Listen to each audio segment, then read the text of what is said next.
जादुई परछाई गहरे जंगल के बीचों बीच, जहां सूरज की रोशनी भी पत्तियों के जाल में उलझकर मुश्किल से जमीन तक पहुंचती थी, वहां एक छोटा सा गांव बसा था।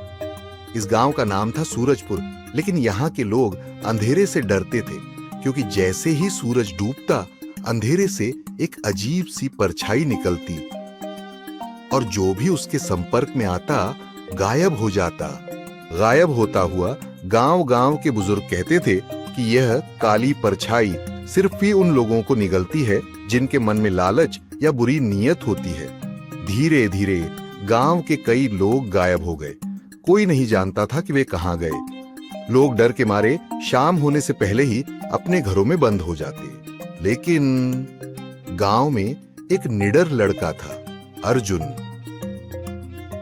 वह बचपन से ही इन कहानियों को सुनता आ रहा था, लेकिन उसे यकीन नहीं होता कि कोई परछाई किसी को निगल सकती है। दिन अर्जुन ने तय किया कि वह इस रहस्य से पर्दा उठाएगा।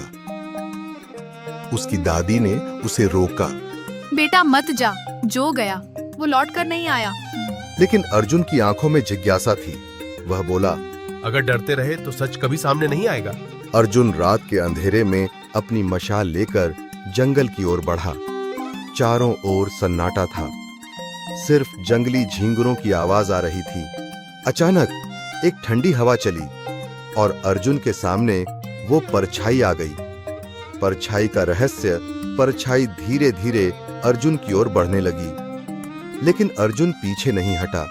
उसने साहस से पूछा, तू कौन है? परछाई रुकी। कुछ पल तक कुछ नहीं हुआ। फिर गहरी आवाज में उसने कहा, मैं तुम्हारी ही परछाई हूँ अर्जुन। अर्जुन हक्का बक्का रह गया। मेरी परछाई? परछाई बोली, हाँ, मैं हर इंसान के भीतर के डर, लालच और बुरी नीयत का रूप हूँ। जो भी बुरे इरादे से जंगल में आता है, मैं उसे अपनी दुनिया में खींच लेती हूँ। अर्जुन समझ चुका था कि यह परछाई बुरी नहीं थी, बल्कि यह सिर्फ उन्हीं को सजा देती थी जिनके इरादे गलत होते थे। अर्जुन ने साहस से परछाई से कहा, अगर तुम सच में बुरे लोगों को ही सजा देती हो तो फिर पूरा गांव तुमसे क्यों डरता है? परछाई मुस्कुराई और बोली, क्योंकि इंसान को अंधेरे से डरने की आदत है, सच जानने की नहीं। अर्जुन ने ठान लिया कि वह इस सच्चाई को पूरे गांव को बताएगा। वह वापस लौटा और अगले दिन गांव वालों को बुलाया। उसने पूरी कहानी सुनाई।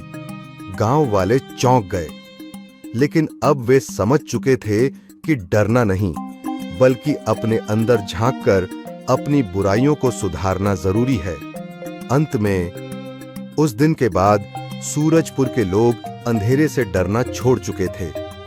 अब वहां कोई बुरी नीयत से किसी का नुकसान नहीं करता, कोई लालच में किसी को धोखा नहीं देता, क्योंकि उन्हें पता था जो जैसा करेगा उसे वैसा ही मिलेगा। और इस तरह सूरजपुर फिर से एक खुशहाल गांव बन गया। खुशहाल अंत। शिक्षा। यह कहानी हमें सिखाती है कि डर को जीतने के लिए सच का सामना करना जरूरी है, और अच्छाई व बुराई का फैसला हमारे कर्मों से होता है, किसी डर से नहीं।